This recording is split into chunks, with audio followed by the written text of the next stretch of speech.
estou feliz por mais uma vez. Primeiramente, feliz ano novo, né, para todo mundo, que é a primeira vez que a gente se encontra aqui. Eu me encontrei com vocês em 2023. E, mais uma vez, estamos aqui para pregar a palavra de Deus. O capítulo que foi dado hoje foi Patriarcas e Profetas, capítulo 32, com o título A Lei dos Concertos. Certo? Eu não achei assim um verso fixo de Patriarcas e Profetas para vocês lerem, para acompanhar junto, mas vocês podem ler aí em Romanos, capítulo 7, versículo 12 e 13. Um verso que eu escolhi para que combina muito com esse tema. Romanos, capítulo 7, versículos 12 e 13. E eu não sei, é tipo um imã que me atrai muito quando eu vou falar de qualquer pregação. A maioria das pregações que eu tenho a oportunidade de falar é sempre sobre a lei de Deus. Incrível. Aí não é o que eu acho ruim, eu acho ótimo, porque eu gosto muito de pregar a lei de Deus, porque ele fala muito de uma vida assim, em conformidade com as obras de Deus, uma vida que mostra muito qual é a característica, qual é o caráter verdadeiro de Deus. E essa é a lei de Deus. A lei é o caráter de Deus expresso para nós. Estou vendo um testemunho que a gente viu aqui do irmão Adriano, né? Ele falou que ele passou 9 anos em uma igreja, ele não aprendeu nada, comparado nada, assim, comparado aos 4 meses que ele passou no estudo da igreja adventista. Né? E eu realmente compreendo isso que ele passou, por causa que eu passei 10 anos da minha vida em outra igreja, que eu vou falar aqui com questões assim, de ética, né? Faz 10 anos em outra igreja, mas eu aprendi em 3 ou 4 meses também no estudo, mais do que eu tinha aprendido em 10 anos. Eu aprendi em 4 ou 3 meses do que eu não tinha aprendido em 10 anos em outra igreja, certo? Isso é maravilhoso, porque Deus ele mostra quando a gente quer, na verdade, a verdade, quando a gente aceita, Deus mostra a verdade para nós. E uma das verdades que Deus quer mostrar para nós no dia de hoje é a sua lei. Aqui em Romanos capítulo 7, versículo 12 e 13, ele diz o seguinte: Por conseguinte, a lei é santa e o mandamento santo e justo e bom. Acaso o bom se tornou em morte? De modo nenhum. Pelo contrário, o pecado, para revelar-se como pecado, por meio de uma coisa boa, causou-me a morte, a fim de que pelo mandamento se mostrasse sob maneira maligna. E, basicamente, a gente pode aprender, o que a gente pode aprender da lei de Deus? E logo do início. Primeiramente, a lei de Deus, ela sempre existiu. As pessoas elas têm na cabeça, ou têm na sua cabeça, muitos cristãos, na verdade, têm na sua cabeça que a lei de Deus ela passou a existir lá no Êxodo, por exemplo, quando Deus revelou os 10 mandamentos para as pessoas. Mas, na verdade, a lei de Deus ela é tão eterna, tão santa como o próprio Deus é. Ela sempre existiu. E quando é que ela foi revelada aos humanos? Ela foi revelada mais precisamente aos humanos com o próprio Adão, certo? Lá no Jardim do Éden, ou depois do Jardim do Éden, ao próprio Adão, essa lei ela foi revelada, certo? Não lá no Êxodo. Lá no Êxodo ela foi revelada a nós, né, cristãos de hoje, do século 21, de 2023, mas para Adão ela já tinha sido revelada. E essa lei ela nem deixou de existir. A gente vai ver aqui no decorrer dessa ministração que teve uma parte da lei, que é chamada de lei cerimonial, que ela deixou de existir. Mas a verdadeira lei, que é a verdadeira lei, que é a lei moral, ela não deixou de existir, porque ela é o caráter de Deus expresso. Não tem como ela deixar de existir. E, por exemplo, se a lei deixasse de existir, então a gente não tinha uma obrigatoriedade, ou a gente não tinha uma licença para nem amar a Deus nem amar o próximo, certo? Porque se a gente exprimir a lei, se a gente tirar o suco da lei, ela vai dizer o quê? Ame a Deus e ame ao seu próximo como a si mesmo, certo? O Senhor diz em sua palavra, em sua escritura. Uma coisa que a gente pode aprender do estudo desse capítulo de Patriarcas e Profetas, como também da nossa escritura sagrada, que é a Bíblia, é que o homem e a mulher, os dois, eles foram transformados por Deus da terra para o ser humano, foram feitos por Deus perfeitos, certo? Eles não tinham pecado nele, eles não conheciam o mal. Isso é uma coisa tremenda, porque imagina, nós já nascemos dentro do nosso ventre da nossa mãe, como diz os Salmos. Dentro do ventre da nossa mãe, a gente já é pecador. Adão e Eva, eles não eram pecadores. Se a gente vê no capítulo 1 e capítulo 2 do Patriarcas e Profetas, a gente vê que Adão e Eva, antes de pecar, eles tinham um discernimento gigantesco, certo? eles tinham uma conformidade natural de obedecer à lei de Deus. Algo que é tão difícil para a gente hoje em dia, eles faziam isso naturalmente, certo? Eles tinham Deus como seu cabeça, certo? Seu líder, e não questionavam isso. Isso é incrível para os dias de hoje. Só que teve um momento que essa confiança, essa obediência para Deus, ela, infelizmente, ela caiu, né, por um momento. Esse momento, até hoje, a gente sofre as consequências. E foi através da desobediência da ordem de Deus. Deus ele tinha criado um jardim lá no Éden, certo? Na terra que Deus criou. Ele colocou um jardim com várias árvores bonitas, cheio de frutos para as pessoas comerem, e pediu ou ordenou apenas que não comesse da árvore do fruto do conhecimento. Isso foi uma prova para o homem. Se o homem ou a mulher, claro, os dois, eles obedeciam a Deus verdadeiramente, eles queriam um Deus como seu Senhor, seu Deus, certo? Infelizmente, por um engano que eles sofreram de Lúcifer, do nosso arqui-inimigo, eles caíram em desobediência, certo? Tanto o homem quanto a mulher caíram em desobediência. E por causa disso, aqueles humanos que foram criados perfeitos, foram criados apenas abaixo, um pouquinho abaixo dos anjos, como diz no Espírito de Profecia, eles foram limitados pelo pecado, certo? Seu discernimento, que era completo, eles podiam aprender qualquer coisa. Felizmente, agora eles aprendem uma coisa com grande dificuldade e quando aprendem ainda esquece. Eu sofrendo nas matérias da faculdade, certo? Mas, para Deus, como é que ele tomou providência? O que ele fez para que o ser humano não se afastasse totalmente do pecado? Ou não se afastasse totalmente da lei, se afastasse totalmente do pecado, certo? Porque a gente sabe que o ser humano, com o decorrer do tempo, de 4.000, 2.000 anos, 1.000 anos, o pecado foi instaurando, foi entrando mais na carne do ser humano, e quanto mais pecado, menos a imagem e semelhança de Deus existe em nós. Certo? Então, o que é que Deus fez? Deus ele colocou signos, certo? Signos ou sinais nos trabalhos que o ser humano precisava fazer. Qual eram esses signos? Um desses signos, por exemplo, é a circuncisão, certo? A circuncisão, ou também o trabalho do santuário de Deus lá dos hebreus, certo? Que hoje não é mais preciso, como eu disse para vocês, a lei cerimonial não existe mais, não é preciso mais válida, não é mais válida, mas a lei cerimonial, os signos, tudo isso foi colocado por Deus para relembrar o ser humano.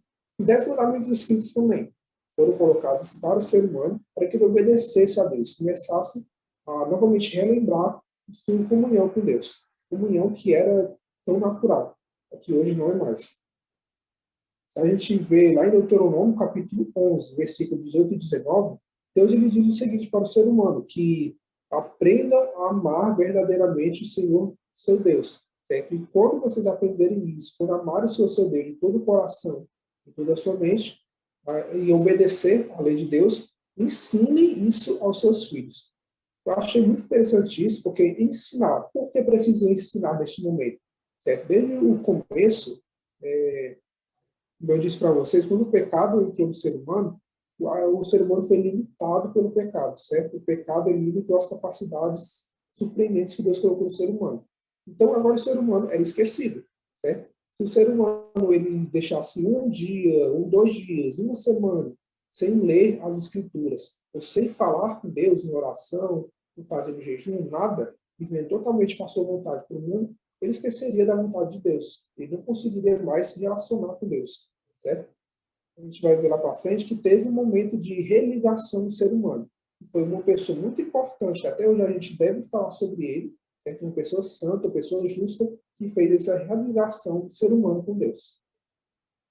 A gente pode ver nas escrituras que sempre teve um expoente, uma pessoa que levou em frente a palavra de Deus. Mas, infelizmente, seus descendentes totalmente precaviaram, ou a maioria precaviaram contra Deus. Qual foram essas pessoas? Por exemplo, Adão.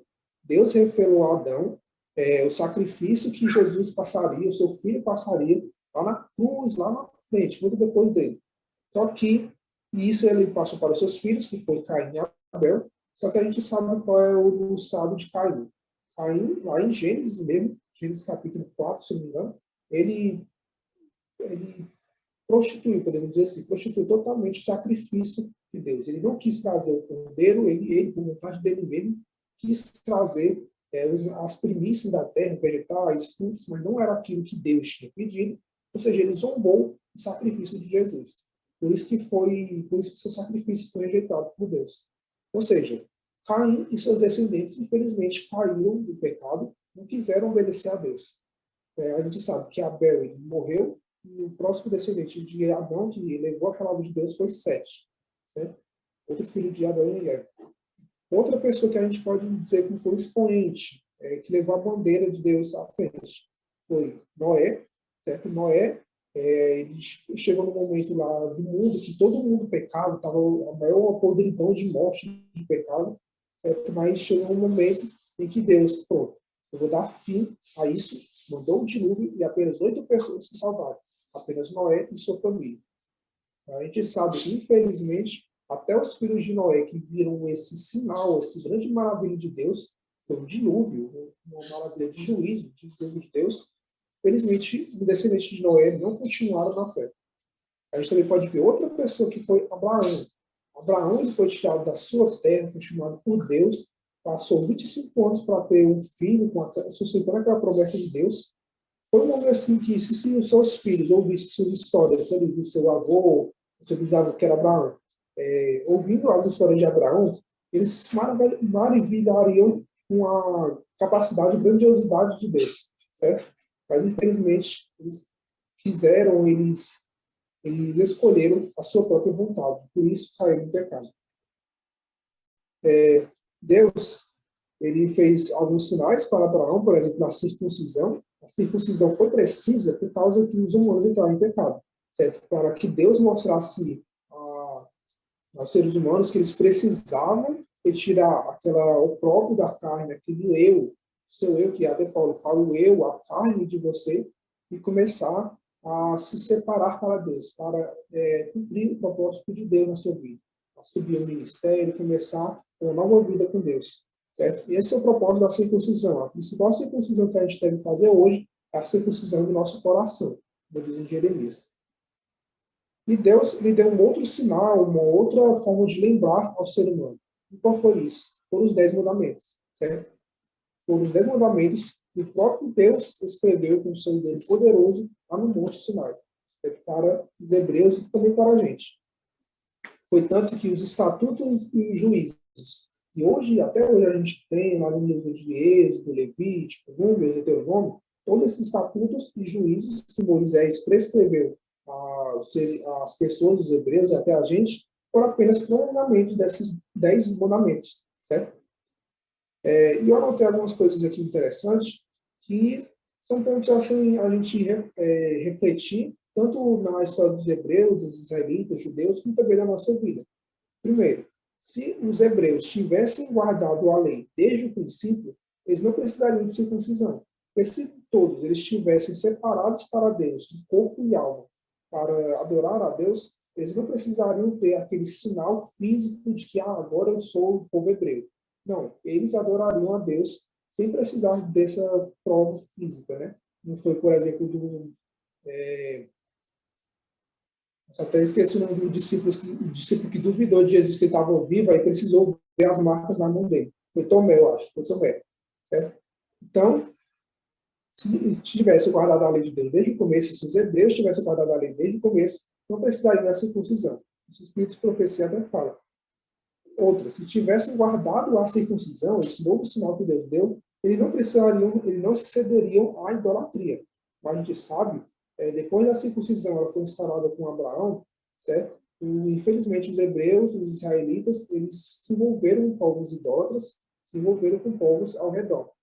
Outra coisa é, se eles tivessem guardado os estatutos e os juízos, eles não iriam ou não precisariam do cativeiro. Tanto o cativeiro da Assíria, com o reino do norte de Israel, como também o cativeiro da Babilônia, né? Que vieram mais depois. E Deus ele tinha instalado tanto para Adão quanto para seus descendentes pelo menos duas formas de leis. Primeiro, a lei cerimonial e a lei moral. O que é essa lei cerimonial? Essa lei cerimonial que a gente pode ver, por exemplo, no decorrer na forma de sacrificar um animal, certo? No santuário de Deus. Então, aquela procissão de pegar um cordeiro, ou pegar algum outro animal, para fazer expiação dos pecados. Tinha toda a forma, toda a norma que Deus tinha colocado para os hebreus. E a lei moral, que são os 10 mandamentos que a gente tem até hoje. Essa lei cerimonial ela foi colocada desde o princípio para Adão, como a gente pode ver no próprio sacrifício de Caim e Abel. Certo? Deus, ele não diz para vocês, ele rejeitou a oferta de Caim porque ele sabia. Caim, ele sabia qual era o sacrifício que Deus aceitava, e que é o sacrifício de um cordeiro, de uma vítima imolada com seu sangue, que representava Cristo, só que Caim não quis. Então, desde o começo, os humanos já sabiam desse sacrifício. Só que tem muitas pessoas que dizem que essa lei, a lei não, tanto a lei cerimonial como a lei moral, elas foram abolidas, ou seja, elas não precisam mais ser seguidas. Isso é um pensamento totalmente absurdo, que a gente pode comprovar pela própria Escritura de Deus, de que apenas a lei cerimonial não precisa ser mais cumprida. Não que ela não tenha mais significado em si, ela tem significado, porque ela apontava para Cristo, mas ela não precisa ser mais feita, certo? Produzida. A própria Bíblia, ela contradiz esse pensamento negacionista da lei. A primeira, está lá em presente em Colossenses, no Novo Testamento, Colossenses capítulo 2, versículo 14. Lá ele vai falar que aquela lei, cheia de detalhes, cheia de imprecisão, que é a lei cerimonial, ela foi abolida. Colossenses capítulo 2, versículo 14. Depois vocês procuram. Vocês anotam e botam até no status do WhatsApp, que daqui a pouco. Também tem uma passagem de Jesus, o próprio Jesus falando, Mateus 5, capítulo 5, versículo 17 e 18, falando que Jesus, que nem um tio, nem um ponto ou vírgula da sua lei passará, certo? O que esse passará é que não vai cair, certo? A lei de Deus é santa e ela é eterna como o próprio Deus. Mateus capítulo 5, versículo 17 e 18. Em Romanos capítulo 7, versículo 12, como a gente leu, diz que a lei é boa, santa e justa. Certo? O mandamento também, santo, bom e justo. Então, não tem como dizer que a lei de Deus, a lei moral, os 10 mandamentos de Deus foram abolidos. Ainda mais uma parte da lei de Deus. Certo? Como pessoas dizem que o quarto mandamento, guardar o sábado, o outro mandamento, inclusive, foi abolido, que não adorar a imagem de escultura foi abolido. Como assim foi abolido? Se a própria Escritura fala que essa lei não caiu, então por que os seres humanos continuam nesse pecado? Por exemplo, a história ela é escrita, acontecem vários acontecimentos históricos que a gente pode aprender com o passado para não continuar os erros do presente. Aí, infelizmente, por causa do pecado, continuam esses erros do presente. É até uma coisa revoltante. Outra coisa que eu também, nos meus estudos, eu anotei aqui, é que se a lei ela não vale mais, Cristo morreu em vão. Então, a gente para pensar naquela reflexão da madrugada. Por que Cristo morreu lá na cruz? Certo? Se a lei, depois que Jesus veio para aqui para a Terra, ela não precisaria mais, então por que Cristo morreu lá na cruz? Será que ele morreu apenas por morrer mesmo, porque ele era suicida, ou porque ele gostava de sofrer? Certo? Se a lei não existe mais, então Cristo morreu em vão. Então a vossa fé é vã. Outro pensamento que a gente pode até ter aqui na reflexão é que se a lei ela ainda vale hoje, então a lei é imutável. Certo? Imutável quer dizer que ela não precisa, ou ela não vai ser imutável nem um tio. Eu tenho um verso lá em Daniel, que eu não estou lembrado agora, eu acho que em Daniel 8 é o 9, que diz que, em Daniel, que diz que no fim dos tempos vai existir um grande poder maligno, claro, que vai tentar mudar a lei, certo? O tempo e a lei. E esse poder maligno a gente pode ver no livro, o Grande Conflito, inclusive, certo? E ele vai querer mudar essa lei. Na verdade, ele já mudou na cabeça das pessoas, né? Que o quarto mandamento e o segundo mandamento. Porque, cuidado, basta apenas que você mude um verso da lei, ou apenas um dos 10 mandamentos, que vai mudar, ou vai cair todos os outros 10, todos os outros 9, como diz o Tiago. Então, a lei, a gente deve escrever no nosso coração, na nossa mente, de que ela é imutável e que ela expressa o caráter de Deus. Certo? E outras pessoas também dizem que a lei ela não precisa mais porque no Antigo Testamento Jesus não existia. Certo? Isso parte de um pensamento assim pequeno, um pensamento assim também negacionista, de que Jesus ele foi criado por Deus. A gente sabe que isso não é verdade, porque Jesus, ele é filho de Deus, mas ao mesmo tempo ele também é o próprio Deus, certo? Ou seja, ele é eterno, ele sempre existiu.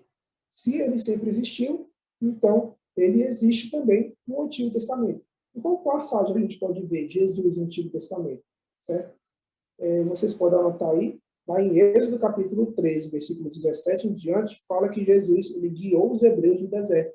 Jesus era aquela nuvem de fogo, era aquela coluna de fogo que guiava os hebreus no deserto de dia e de noite. Ele que estava ali em sua presente glória.